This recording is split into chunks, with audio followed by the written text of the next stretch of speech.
जय Hind. Worth नॉल्विंग channel में आप सब दोस्तों का हार्दिक स्वागत है। देखते हैं आज की वीडियो में टॉप 30 सामान्य ज्ञान के प्रश्न और उसके उत्तर। तो दोस्तों आपको एक ही वीडियो में सारे प्रश्न एक साथ मिलने वाले हैं, यानी कि इतिहास, भूगोल, इकोनॉमिक्स, सामान्य ज्ञान, विज्ञान टेक्नोलॉजी, कंप्यूटर, संविधान के सारे प्रश्न आपको एक ही वीडियो में मिलने वाले हैं।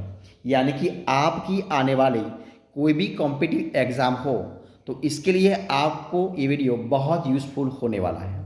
तो आप इस वीडियो को अंत तक जरूर देखना। हमारा इस वीडियो का जो पार्ट है, जो भाग है, वो है 62वें नंबर का। तो शुरुआत करते हैं आज की वीडियो का। सवाल नंबर 1, पाँचवीं बौद्ध परिषद का आयोजन किसने किया था? पाँचवीं बौद्ध परिषद का आयोजन किया था हर्ष ने। किसने किया था? राजा हर्ष ने किया था। बुद्ध शब्द का अर्थ क्या है? तो बुद्ध शब्द का अर्थ है ज्ञान प्राप्ति। क्या है बुद्ध का अर्थ? ज्ञान प्राप्ति। अगला सवाल, बौद्ध धर्म ने समाज के दो वर्गों को अपने साथ जोड़कर एक महत्वपूर्ण प्रभाव छोड़ा।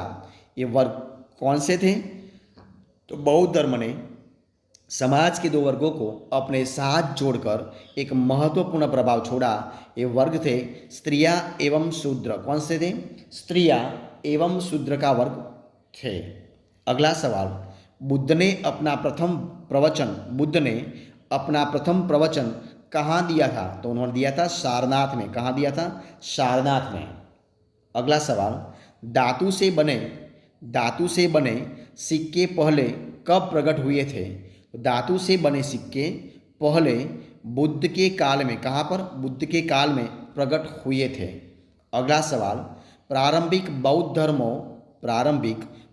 धर्मों की रचना किसमें की गई थी? तो प्रारंभिक बौद्ध धर्मों की रचना की गई थी पाली पाठ में। कहाँ पर? पाली पाठ में की गई थी। अगला सवाल, आरंभिक बौद्ध साहित्य। कौन सा? आरंभिक बौद्ध साहित्य किस भाषा में रचे गए?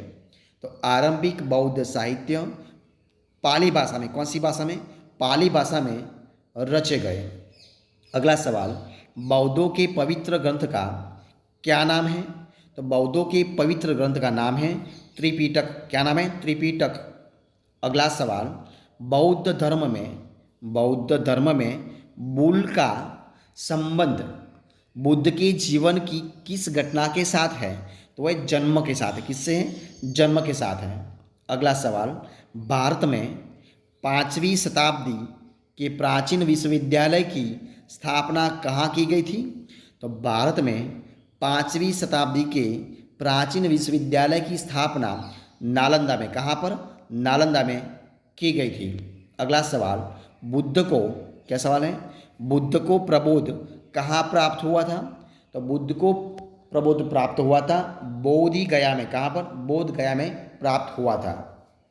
बुद्ध, धम्म और संघ मिलकर क्या कहलाते हैं? बुद्ध, धम्म और संघ मिलकर त्रिरत्न। क्या कहते हैं? त्रिरत्न कहलाते हैं। अगला सवाल, इच्छा सब कष्टों का कारण है। इच्छा सब कष्टों का कारण है, इसका प्रचार करने वाला धर्म कौन सा है? तो इसका धर्म है बौद्ध धर्म। कौन सा है? बौद्ध धर्म है। इच्छा सब कष्टों का कारण है, इसका प्रचार करने वाला धर्म है बौद्ध धर्म। बौद्धों के पवित्र अवशेषों पर निर्मित गुम्फाकार छत वाली अर्धगोलाकार संरचना को क्या कहते हैं? तो उनको कहते हैं स्तूप। उनको क्या कहते हैं? उनको स्तूप कहते हैं। अगला सवाल, बुद्ध की मृत्यु किस वर्ष में हुई थी? तो बुद्ध की मृत्यु हुई थी ईस्वीसन पूर्व 483 में। कब हुई थी? ईस्वीसन पूर्व 483 में हुई थी। अगला सवाल, भारतीय इतिहास के निम्नलिखित युगों में से किसके दौरान क्षत्रिय एक विशिष्ट पहचान रखते थे? तो वो रखते थे बुद्ध के युग में। कब रखते थे? बुद्ध के युग में रखते थे। अगला सवाल, महावीर कौन थे? तो महावीर थे 24वें तीर्थंकर थे। कौन थे? 24वें तीर्थंकर थे। अगला सवाल, भारत में जैन धर्म का संस्थापक कौन है? भारत में जैन धर्म का संस्थापक है महावीर स्वामी। कौन है? महावीर स्वामी है। कौन है? महावीर स्वामी है। अगला सवाल, वर्धमान महावीर ने परिनिर्वाण कहाँ प्राप्त किया? तो उन्होंने किया पावापुरी में। कहाँ पर किया? पावापुरी में।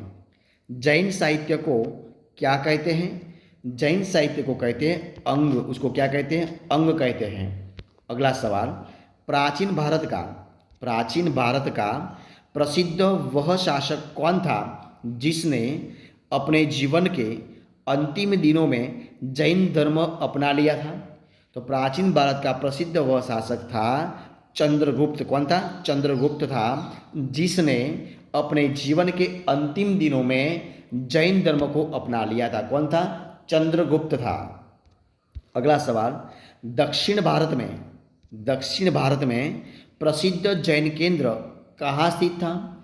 तो प्राचीन भारत में प्रसिद्ध जैन केंद्र था श्रवणबेलगोला, यानी कि कर्नाटक में। कहाँ पर था? श्रवणबेलगोला में, यानी कि जो कर्नाटक में आया हुआ श्रवणबेलगोला है वहाँ पर। अगला सवाल, भारत में सबसे पुराना लौह युग किससे जुड़ा हुआ है? तो भारत में सबसे पुराना लौह युग चित्रित धूसर मृदभांडों के साथ, किसके? चित्रित धूसर मृदभांडों के साथ जुड़ा हुआ है। अगला सवाल, छठी शताब्दी ईस्वी सन पूर्व मगध में किसका विशाल भंडार था? तो वो था लौह का विशाल भंडार। किसका था? लौह का विशाल भंडार था। मगध के उत्थान के लिए कौन सा प्रथम शासक उत्तरदायी था?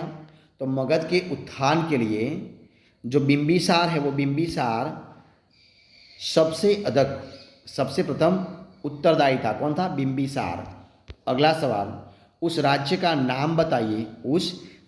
नाम बताइए जिसने पहली बार युद्ध में हाथियों का इस्तेमाल किया हुआ। तो वो राज्य था मगध। कौन सा था? मगध राज्य था। सिकंदर महान का शिक्षक कौन था? तो सिकंदर महान का शिक्षक था अरस्तु। कौन था? अरस्तु था।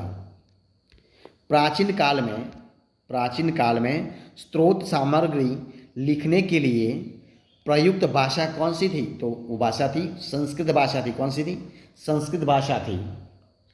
हेरोडोटस, कौन सा? हेरोडोटस को क्या माना जाता है?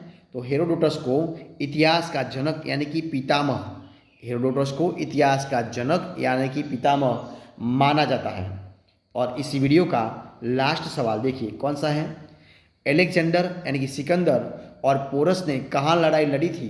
तो एलेक्जेंडर यानी कि सिकंदर और पोरस ने हाइडेस्पीस में, यानी कि जेलम का युद्ध जिसको कहा जाता है, वहाँ पर उन्होंने लड़ाई लड़ी थी। तो दोस्तों, इस प्रकार इधर हम आपके सामने जो डेली 30 क्वेश्चन यानी कि 30 क्वेश्चन रख रहे हैं उसका वीडियो इधर हम समाप्त करते हैं। तो अगर आपको मेरा इस वीडियो अच्छा लगा हो, पसंद आया हो, यूज़फुल लगा हो, तो इसको लाइक कीजिए, कमेंट कीजिए, आपके दोस्तों में शेयर कर दीजिए। और लास्ट में आपने अब तक इस चैनल को यानी कि वर्थ नॉल्विंग चैनल को सब्सक्राइब नहीं किया है तो उनको सब्सक्राइब करना मत भूलें। हमारे इस वीडियो को अंत तक देखने के लिए आप सब दोस्तों का मैं दिल से बहुत बहुत धन्यवाद करता हूँ। हम लोग फिर मिलेंगे एक नए वीडियो के साथ, नए टॉपिक के साथ।